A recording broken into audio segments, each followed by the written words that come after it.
I always have been about the challenges because I think they are real, and I think you'd be an idiot, to be quite frank, to think you can go into smart cities and just pay your money, put the infrastructure in, job done. And I think that's where that honey trap is. People see those shiny lights of smart cities, and I think there's a lot more wisdom around now, but I think in those early days, and even we got caught up in that a little bit, that we didn't put the back of house in place.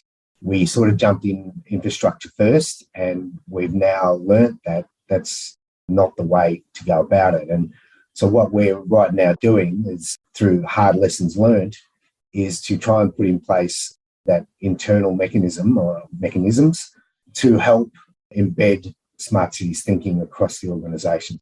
Hi, Smart Community friends. In this episode of the Smart Community Podcast, I have a really great conversation with Martin Darcy. Martin is the Service Manager of Business and Innovation with Queanbeyan-Palerang Regional Council. In this episode, Martin starts by telling us about his background in the tourism industry, his past roles and current role working in local government, and then tells us what a smart community means to him. Martin then tells us a bit about his role at council and how it has evolved over time, and then he also shares some of the challenges he has faced in working in this smart community space. He then discusses his experience working to embed smart communities in his organisation. Martin then shares with us some of the lessons learnt when measuring and monitoring smart community benefits, as well as some of the communication and community engagement challenges he's faced. We then discuss the importance of educating the community about the benefits of smart communities and some of the elements that contribute to dealing with change. We finish our chat discussing the emerging trends of using data to make better informed decisions.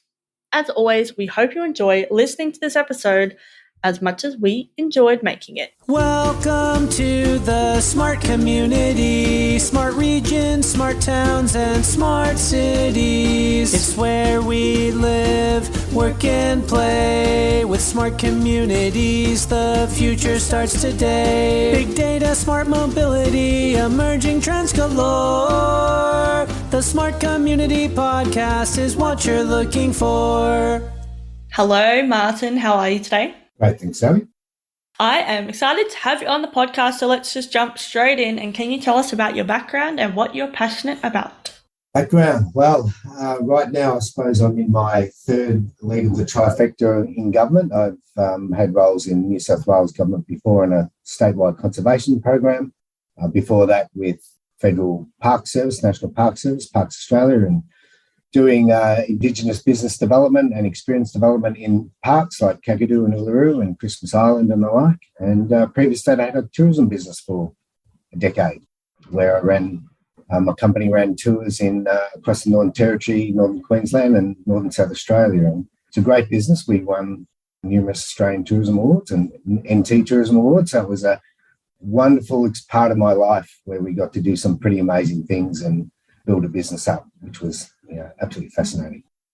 Yeah, nice. It sounds like you've got lots of different experiences, and bringing those into government I think is really valuable as well. Now, I'm trying to remember the last time we saw each other at some kind of conference. I actually can't even recall. It would have been at least 2019 at the latest. Probably one of those smart city conferences. Yeah. All the rage back then. There was lots of them, and they used to pop up quite regularly when it was very new to local government, in a way, very new all around in every facet. But yeah, I think that's where we first met. Yeah. So I asked you to come on the podcast because I'm keen to hear about, we'll talk about the projects and things you're working on now, but previously I know that you did a lot of work in the smart city space. So I'd be keen to hear about that journey. But let's first go to, what is a smart community to you? Yeah, look, it's interesting. I mean, when I started in the role I'm in now with Queanbeyan-Palerang Regional Council, economic development, we went through an amalgamation process, and my title changed from that of economic development manager to manager business and innovation. So I had that word innovation tagged onto my title, and it's amazing what that one word tends to attract when all sorts of email, people trying to sell us stuff, obviously in that innovation space. But one thing that did change was that also attracted this new thing called smart cities, I suppose, into my branch. And predominantly, I'm the lead with that. We don't have any other smart city officers. That's my title and I suppose my role to lead that within the council.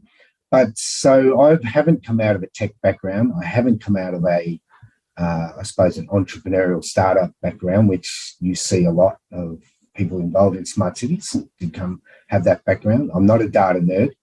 So for me, to be honest, it has been challenging to really nail down, how everything smart cities, not just the how and why, but the what as well. So for me, smart cities, I suppose, not having that technological background, for me, I'll keep it very simple and just think it's really just where technology changes or improves services and changes processes. So I'd like to think of it as something as simple as that. Yeah, and I think from a government perspective, that makes a lot of sense because for me, I think making government processes more efficient and effective can really pay dividends because you like the scale of things, like even if you have an incremental change of 1%, the scale of that can really provide some real fundamental like resource timing, all those savings, but then actually thinking about how we can use that to benefit the community as well. So it's not just, we saved here and then it got spent over there. It's actually going, well, we saved this so then we could, fund this amazing project for the community or whatever the case is. I think telling that story is more important because I think sometimes people go, improving government processes, whatever, that's not part of smart cities. But it has to be because we've got better resources now. We've got better technology now. We can think differently because we've got, say you're not a data nerd, but using data to make better decisions, right? Bringing those skill sets into council as well is really important. But we can't attract those skill sets in unless we have those processes so people can actually innovate within. And I'm keen to hear how, I guess, like that journey's kind of happened for you as well. You started in this, you got that innovation title. What was the first thing you did with that, I guess? And I know you did some strategy work and that type of thing early on. So how did that evolve for you? Yeah, so that's right. And I think everything you just said there is a fair bit to unpack in that. And one of the biggest challenges, I think, which we'll probably get into at some point in this discussion, is just the benefits of smart cities. Certainly, you're looking to improve services for your community, but there's a lot of challenges with that because smart cities offers often, not always, but often it also involves infrastructure and installing that, and that comes at a cost, both capital and OPEX, or operational costs. And I think that's one of the biggest challenges, certainly in regional councils like ours, where you have an internal conversation or maybe some internal cynicism around benefits. Do they outweigh those costs? Because so much pressure on councils with financial constraint, like needing to do more with less. And that's the whole argument for smart cities, right? It helps you do more, improve things with less. But there's no such thing as no cost. That infrastructure comes with ongoing OPEX costs and depreciation of those assets, which, ask any financial controller, is one of the biggest expenses that councils have. So maybe talk about that a bit later. But so smart cities started for us probably back in about 2017. At the same time, I think, I could be wrong here, but Prime Minister Turnbull, I think maybe at the time then, was released this thing called Smart Cities and Suburbs Grants, which was really the first attempt that any government, I think, had looked to try and start a smart cities approach. We now see the New South Wales government really jumping into it, which is awesome. It's a great thing. So back then it was, in a way, a chance for us as a council to look at what smart cities had to offer. But at the same time, both my branch here and across our whole council, but particularly our CEO at the time, were leading an aggressive pursuit of some urban renewal in our city, Queanbeyan, which had a long history of not too much development happening. If you're not sure where Queanbeyan is, we're right on the border with Canberra. So we have a big brother right next door. Queanbeyan is, in essentially, in geographical sense, a suburb of Canberra, but we're on the other New South Wales side of the border. So we have this city of 40,000 people next door to a city of 350,000, and the government in the ACT that acts like a local government. but it's really like a state government. So it draws a lot of resources out of our town, but at the same time, we have a lot of come back as well. So one of those things that's happened to Queanbeyan is that it's gone through a bit of a hiatus of not much development happening because it's all happening in Canberra. So our town centre services were being drawn out, retail was being drawn out, competing with big box shopping centres that only are 5 kilometres away, etc. So we were pursuing some change in our CBD, and we saw smart cities as a very useful tool or instrument that we could use along with a whole raft of other things, and to help change both the perception of Queanbeyan being now a new smart city and a place that is embracing change, to also helping really just lead as far as the regional city goes. Let's be a leader, because we are the government hub of southeast New South Wales, you might say. So we are already leading in many sense, but there was this urban renewal need, and we saw smart cities as a way to really push that agenda and help that agenda. So in a nutshell, we applied for this grant and got it. We were one of the lucky councils. We, I think, got around about 900,000. That was the total, so our contributions, that was half that. And then we set about just installing, your standard things, Wi-Fi, light, smart lighting, smart parking, CCTV, some 3D planning, modelling of our CBD across our town centre. And we had challenges because we were restricting it. The initial plan was to restrict it to a precinct. We were building a new council head office. The whole block precinct, let's make it smart. Last minute, those plans got changed where the location of the head office was going to be, which meant the precinct then wasn't happening, which meant then we had to change everything, and we then dispersed that smart city thinking across the CBD footprint. So we had some real significant challenges in changing things very last minute and meeting all the grant guidelines and blah, blah, blah, and everything else. But we got there. Nice. Yeah, it sounds like you had your work cut out for you for sure. And I mean, it's funny because it probably wasn't funny at the time. When we talk about the smart city stuff, it's, new technology, advanced things, future things, but practically it's a project. And I've said this many times in podcasts, people are like, yes, Zoe, we know you've already said this, but it's a perfect example. There's still have to deal with real life shifts and changes, real project management things, supply issues, vendors, contractors, all these things you need to deal with. So that's why it's so important that we don't just have only tech people involved in the conversation, because you need all these other skill sets, really practical stuff as well. Yeah, true. And again, back to the challenges, that's one of the biggest problems, right? That in these regional councils where they're trying to work out, do we dip our toe in the smart city pond, or do we just leave it? Is it one of those trends that's going to come and go, or is it here to stay? I think the evidence now certainly is here to stay. And a lot of these local councils whilst they may want to look at getting involved in smart cities, they don't have the internal expertise. A little bit like our council. Like I said, I was not an expert in this space and still aren't. When I look at other councils who have really been quite successful, they have dedicated, skilled expertise just in smart cities. You look at Sunshine Coast, Newcastle, these councils that are well known across the land for what they do in smart city space.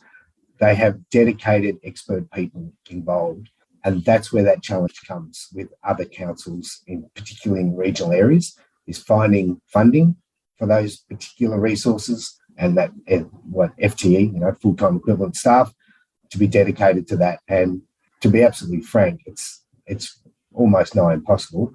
Otherwise, you're just basically loading that task, as happened to me, onto the role that I already fulfilled, and then expecting then that to be carried forward, with the FTE you have. That's really hard. And it's also, are you going to get the best result than someone who has a real passion for smart cities, has the expertise, the dedication, but then they're immersing themselves in it and then producing the benefits because, they love this sort of stuff. And that's where we found our challenge is actually finding the time. Yes, we've got the smart city infrastructure in place, but now we need to pull that data. We need to filter it, analyse it. How do we improve things? And that's that big gap because we now face because we don't have those dedicated resources.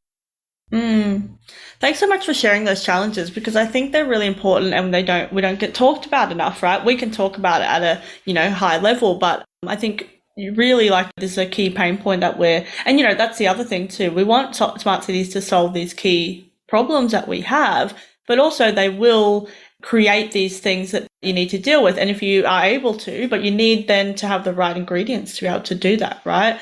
Those skill sets. And one of the things that I've been working with councils on and thinking about a lot is how do you embed that smart community concept right across the organisation? So it's not just up to you in the smart city, like all the smart stuff's over here.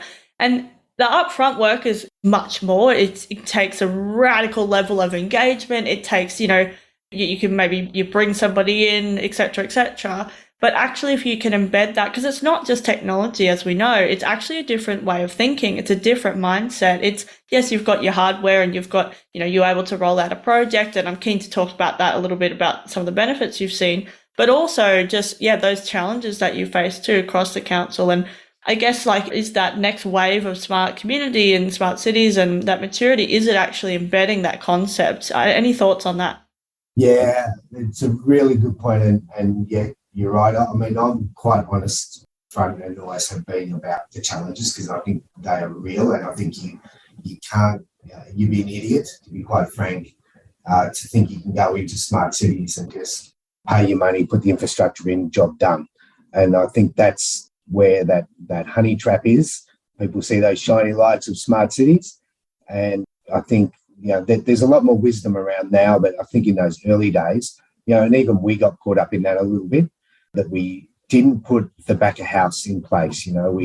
We sort of jumped in infrastructure first, and we've now learnt that that's not the way to go about it. And so what we're right now doing is, through hard lessons learned, is to try and put in place, as you said, that internal mechanism or mechanisms to help embed smart cities thinking across the organisation. So we're right now forming an internal sort of working group of what I would say people who I think who could invest themselves in smart cities over and above their current workload and position description, and because they would be engaged with it, they have an interest in it, but also they're in different branches to myself. So we're putting this working group together. We're then going to go through that piece of work that I wish we had up front, which was that prioritisation process of smart cities going forward. So how do we decide on smart cities projects going forward? How do we assess those projects? What are the benefits of those projects if we did decide to invest, again, more? And that's what this group will be deciding, not just on the prioritisation of projects, but do we continue to invest in smart cities projects that we have already invested in? Because like I said, some of them have ongoing OPEX costs, or not some, all. So you need to make a decision. Is this making a difference? We've put this in place. Is it making a difference? And if it isn't, well, do we continue to support it financially and with resources? So those are the decisions, it's like a matrix that you come up with.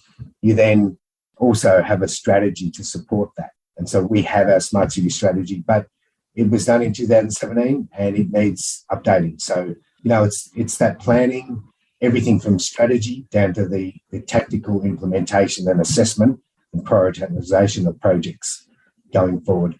So that then I see as being the way that I get my organisation here to sort of filter smart cities thinking across the organisation and just out of my office, which it currently is. And I don't think it's right that I'm the only one leading or driving it, but that needs to be spread across the organisation in order for us to get the benefits we are seeking. Yeah. It's the governance, right? It can't just be one person. And like you said, even having that one person that's really passionate about it, you only get one lens. If I came in, you just get my lens, which is not what you need, because I have inherent biases about what I think is important. And I think also what you said is really key is okay, now we've got all this stuff, how are we going to make decisions about moving forward and investment? And that it's just like any other project. It's just like any other service. You need to see the benefit. So Thinking about that, like measuring and monitoring those benefits, were there lessons learnt in how you did that and how you're actually monitoring those benefits now? Well, we're still, again, with all honesty, we're still not doing it really well. And this is the one thing, because we don't have dedicated resources to doing it. And so everything else, your BAU stuff, your business as usual and day-to-day cold, putting the fires out, just always gets in the way. And so we're still working our way through that and working with our suppliers in order for us. So number one is getting them to help us produce the data that's in a way that is, I suppose, valuable, because some of the early stuff we got back was really raw. And it's like, well, we don't have the time to pull out the intelligence out of this. We want you to do that for us because it's core business for you guys. So we've now got to a point where we've got some good reporting in place that at least that saved us an enormous amount of time having our suppliers do that for us, because we don't, as I said, don't have the resources internally to do it. So, and the early days yet, as far as, so I'll use one example. So environmental monitoring. So we put that in place in one of our main street in order for us to, one, measure sound, noise, pollution, because we have a lot of heavy traffic going down our main street. It's one of the biggest complaints we have from traders. So we wanted to get some baseline data of that. So we're working to that, but it hasn't been in place really long enough. And then we wanted to measure, when we built a bypass around the city, was there a difference? Had that bypass taken some of that heavy traffic? So we just haven't been in play long enough to make an accurate assessment. But that's the sort of thinking, or that we're, one small little thing that we see smart cities can help us. That environmental monitoring, some lighting. One of the challenges with lighting is coming up with an estimate of, well, how much are you saving? Is it just a social benefit here, or is there a financial saving? And that's difficult to assess when you only have a very small patch of lighting. Then your commercial lighting provider, they're not really on board with smart cities yet. I think that's one of the biggest challenges with lighting, right, is convincing your engineers that it's worthwhile owning your poles, which they are quite against, to be frank, because it's, again, there's huge ongoing OPEX costs with that.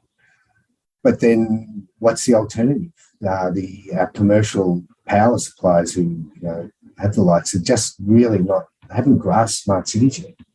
And so there's a real problem there trying to go forward with things like that, when your commercial players and suppliers are not really on board. Yeah, there's definitely, it's bringing people along the journey, because when you're in council, it's not just council. You've got all these different suppliers that need to meet certain requirements, all those type of things as well. It's known standards, all these sort of things. Yeah. Has the community talked to you about any benefits that they're seeing? Was there any kind of thinking about, or I guess engagement with thinking, asking the community, are they enjoying, the new things, whatever it is? What's the community saying? We haven't had a lot of feedback, to be honest. I think for the most part, people probably don't even realise that there's this smart technology there. For instance, we have a new greenfield, a new town popping out of the ground. It's called Google. We received a Smart Cities grant and Suburbs grant for that as well. That was our latest project. And with that project, we worked with the developer. So they were, as developers do, they're building the town. And then as the town progresses and lives, houses are sold, a lot of assets then get handed over to council.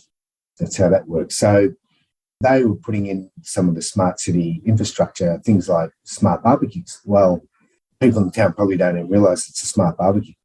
So there's big, I think we still have some big communication challenges, or not so much challenges, we just need to get better at it, just sort of trying to let the community know that there's smart parking, there's an app available for that, you can see where the barbecues are. I think it's really those small things. The bins are smart throughout Sporting Reserve, and it's just telling a story of what the benefits the community is getting for those, because all the community may see is a full bin. or a bin that's not full, probably more the Or a bin that's not full, or a barbecue that works all the time, or these things. Like, I'm thinking like some way to measure benefits is actually a reduction in, customer complaints and those type of things as well. So it's just telling the story, which again, with not the dedicated resources, those are the things that lapse, and you tend to get fixated on just keeping everything going with your business as usual stuff. And that's where those dedicated resources can make such a big difference. I looked at some of the stuff that Newcastle was doing with their smart cities, which is awesome. But the stories they were able to tell around that change and what they were doing were, in a way, even more impressive. So they were doing such a good job with that, and all credit to them. Yeah, absolutely. And I think you're so right. Like, it's embedding, we're talking about embedding, but having that dedicated resource and resources rather. But then how do you embed that throughout? If you know that that's not a possibility, then shifting the load to, like you were saying, it's a steering committee or it's a whatever you're calling it, innovation committee, but real action too, because you need people to not just go, yep, cool, that sounds great. You need people to go, okay, cool, what am I going to do about this? So it is about telling those stories, like from two perspectives, telling the stories of other councils or other areas that are doing these great things. And like you said, then learning from that and bring those in, but actually inspiring people then to be able to, oh, let's do this. I want to do this differently. And then I guess on the flip side, you hear about the Newcastles, you hear about the Canterbury Breaks towns, even Moreton Bay now is because they're actually telling the story. And I think, it's one of the reasons I started the podcast. I want to tell more and more stories about what people are doing, right? So then people can go, oh, actually, I will talk, we're talking about challenges today, which I think is so important because you're not alone when those challenges are happening too, right? So people can reach out and then find out, okay, well, how do we actually get through that? How do we progress through that? And I also think the catalyst of the Smart Cities and Suburbs Grant, obviously we need to continue that to be able to invest. And we know New South Wales is doing quite a lot of that as well. But then actually sharing those lessons learned across when we do, get that little bit of boost of funding and accelerate things moving forward. But then actually, what do we do afterwards? How do we continue to operate the things that we said and also get the best value of it? Because you could continue to make it operate, but actually getting that best value and doing things differently, I think is really important. Yeah. No, I couldn't agree more. And, engaging, if you can get to the point where actually the community's driving a lot of this, and I say that not just for smart cities, but actually so many functions within council that certainly is in my branch. We have tourism, we have grants, placemaking in my branch here. So it's those things are very, very public facing, and also they're services that the public can have such an impact on. And smart cities is no different. So, if we had people coming out of the woodwork who really had a passion for this sort of stuff, they could really drive things in the community. Now, we haven't got to that point at all, but it's certainly a point that I'd love to get to. That's aspirational. There'd be a lot of barriers in that way, but or not so much barriers, but challenges to get to that point. But, ultimately, that would be wonderful to get to that point where community was driving some of the direction, was driving some of the also data insights, through open data and helping you, in a way, helping you make decisions about what you do. I'd love that. But, it's a long way to go for us to get to that point. Yeah, that's so true. And, obviously we want smart communities, and the reason I use smart communities because we want the community involved, but actually driving this too as well. But it's really about telling the story, that kind of then goes, if this, they could do that, we could do that, or we're doing this. Did you know that there is an open data platform that you could do this? Here's some examples of things that people have done. Did you know that you can use this, whatever it is, free Wi-Fi, whatever? Did you know that this is how we make decisions? We're using these sensors to make decisions about these, because they might go, oh, you're doing that. Oh, cool. Can we also do this, this, and this? Because I have this problem in my neighborhood that I need, that would help me solve this. Yeah, I think it's one of the challenges, Joe, that I think that's not talked about a lot is it's just keeping up with the change that, so smart cities, we talk a lot about the elements of smart cities, it's most smart parking or, mobility, the element smart parking, lighting, all the things, talk about data, right? But the change that's occurring at the same time that's smart cities is riding on the crest of that change. And I'm talking about things changing socially, commercially. It's hard for councils and organisations to adapt so quickly. You have a look at what's happening with data and how data is becoming king certainly in the commercial world. The public sector is struggling to keep up with that. Whereas, the private sector's moving really quick with data. The public sector's, things have happened so quick. Regulation, governance, all those things are not keeping up. And you replicate that across service functions of government, that's not keeping up. And so all these aspirational things that smart cities can deliver, I think that what so many organisations are finding challenging is keeping up with the change that produces the benefits in the long run. The things that are supposed to change to produce the benefits is not keeping up. And that's just because of, like I say, business as usual pressures, resources, funding, costs, all those sort of things, and also the status quo. Things are in place. That's the regulation. That's the law. And we have a heavily regulated government structure in Australia, and those sort of things do prevent things from changing quickly. Yeah, and I think this might sound a bit too high level for that kind of conversation, but that's why it's important that we, like you said, not just the elements, we can talk about smart lighting, blah, blah, but it's actually the approach, right, to do things differently, to actually challenge that status quo, which is not easy because otherwise we would have done it already. It's very challenging. And you're right, we need the right, we do need the right skill sets, of course, but we actually need people that are actually passionate about seeing change, not necessarily just, let's just keep doing it the way we've always done it. Obviously, you need those people too because they keep you grounded in reality. I love, I'm an engineer. They're called engineers, that's right, yeah. Yeah, I was going to say they're called engineers. So I love, we need those people because we need that technical, that deep technical expertise because they are doing trend analysis all the time in their head, but then it's just actually bringing it into this new century, I suppose, or this new kind of world that we're living in. So thanks for bringing that up because I think that's a really important point and again, a really key challenge, but it's a challenge that fits into this space. It's not something that's separate. It's actually part of the whole package. So you can do projects here and there, but actually, if you're not fundamentally kind of looking at that core challenge of the way that we're doing things and do we want to do those differently? And I think that's really important when people are trying to work with councils as well. You can't just come in and be like, hey, let's just buy this type of thing now. Forget about everything you've done. Because one, it gets people offside because they go, do you even understand? I'm not trying to make this hard for you. This is how it is. So how do we actually shift and change? You need to understand the complexity before you can start to change it, right? Yeah, it so much comes down to leadership. Certainly we've seen our organisation here, we had, as I mentioned earlier, a wonderful CEO who pursued change with a lot of intent, and that was everything from urban renewal to service-based delivery, a whole suite of changes. And he was quite aggressive in pursuing that, and that made it really exciting. I love working for that type of leadership because things happen, and yes, you're busy, you keep on your toes, you've got to keep up, but things happen. And I think that's a wonderful environment to be in. And so leadership now, is certainly with smart cities, I use a similar comparison. We've all heard of placemaking now, right? Placemaking now is fundamental with our urban design development.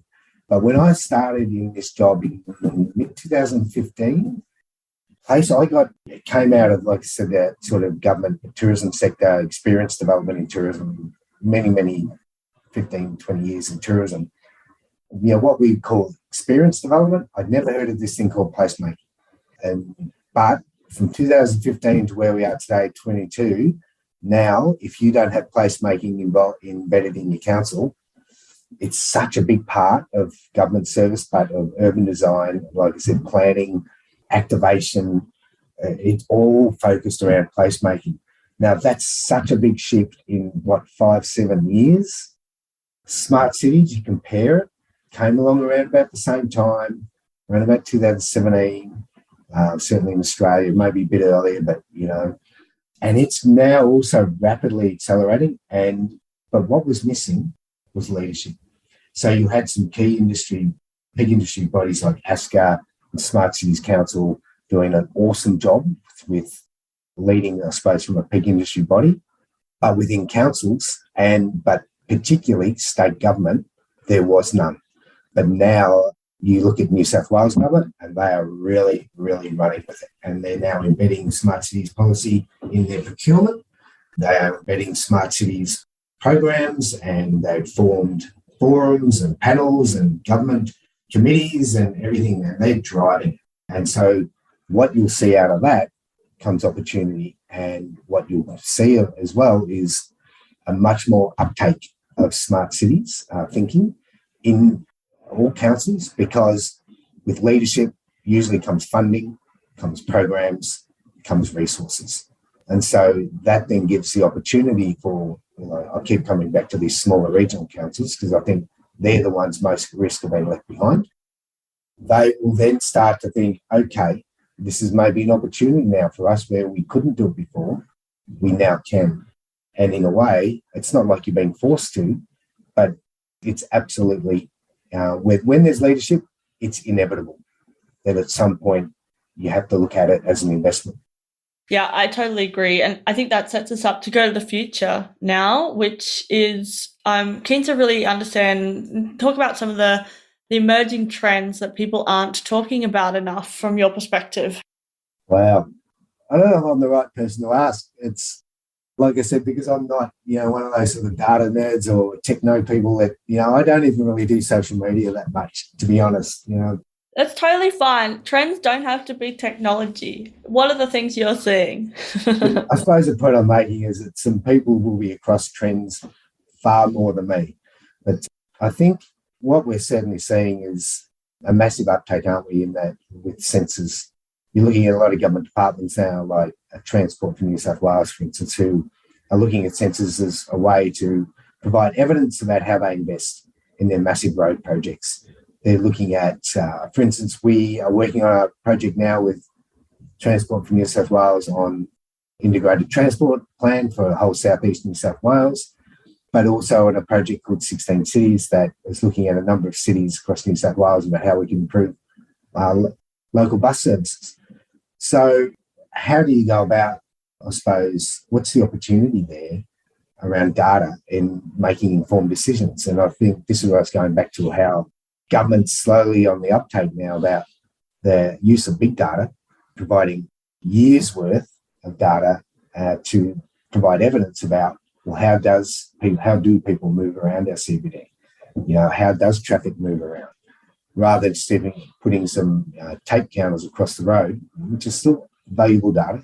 How else can we do that? And we engaged a private sector company, Place Intelligence, who do an amazing job, Bonnie and Narayan, to look at a town centre assessment framework where they crunched 3 years worth of data for us of how people move around, how long they dwell, where people come from to visit our town centres.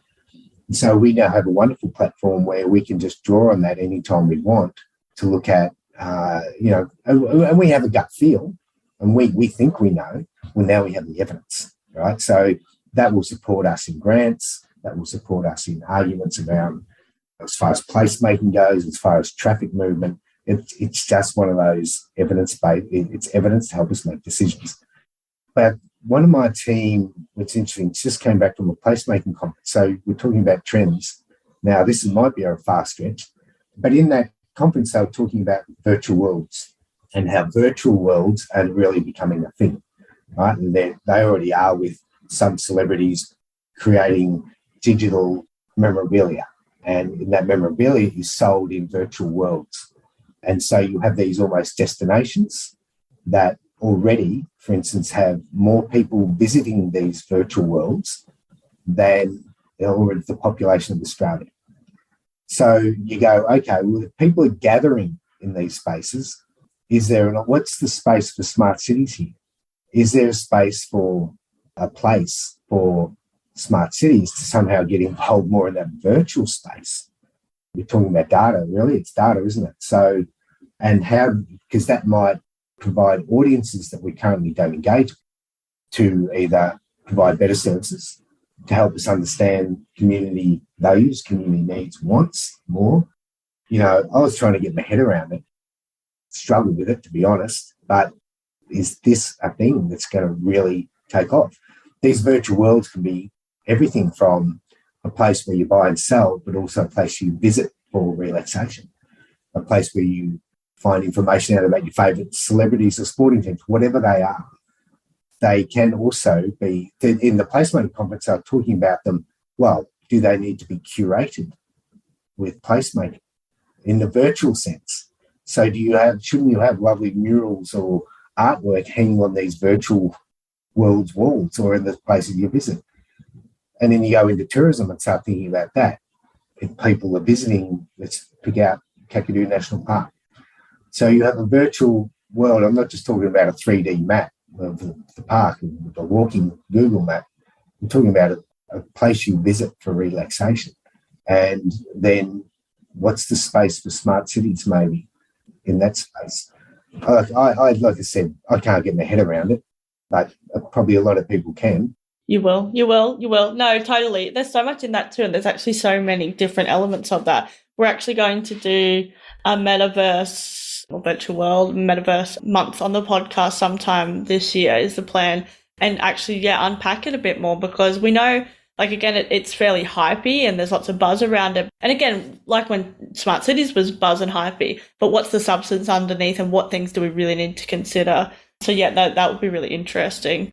I think for local government, the future trends is really just going to be, when I say trend, it's trying to draw the maximum value they can out of data. I still think the trends are just going to go on the data side of things. I think government's catching up with the rate of change and just working out how data can help them and then getting the necessary resources in place.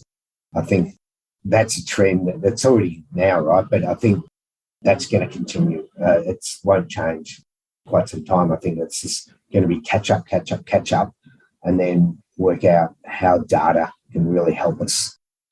Well, Martin, it's been so great to have you on the podcast. Thank you so much. And thanks you for sharing. I really appreciate it. I know the audience will as well, because I think talking about challenges and lessons learned and, that we're still progressing forward and that we are trying to solve some of those things is really, really important. So thanks for coming on the podcast today. Pleasure. And thank you for the invite. No problem. I just have one last question, which is how can people connect with you? Well, probably easiest if you're not in the local government, but probably just on LinkedIn, pick me up on there, I suppose. Martin Darcy. I think there's only one of me going around. Yeah, we'll put the link in the show notes so people can click away and find you. And thanks again for joining me on the pod. We'll talk soon. Thanks, Zoe. Bye. See ya.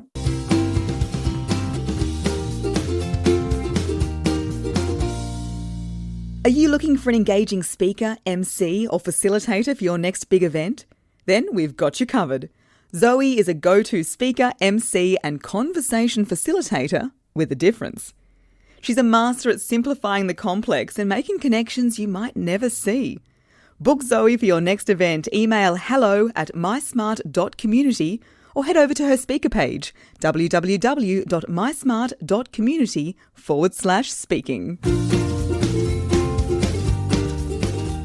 Thanks so much for listening to the Smart Community Podcast. Show notes for this episode and all other episodes are available on our website, mysmart.community/podcast. If you have any questions for us or any of our guests, you can email hello@mysmart.community. You can also find us on the socials. We are on LinkedIn and Twitter @SmartComHQ. That's com with 2 M's. If you are enjoying the podcast, please hit subscribe so you never miss an episode. And we would love for you to leave us a rating and review at wherever you listen. This really helps us reach more ears and eyes, so thank you for your support. As always, we hope you enjoyed listening to this episode as much as we enjoyed making it.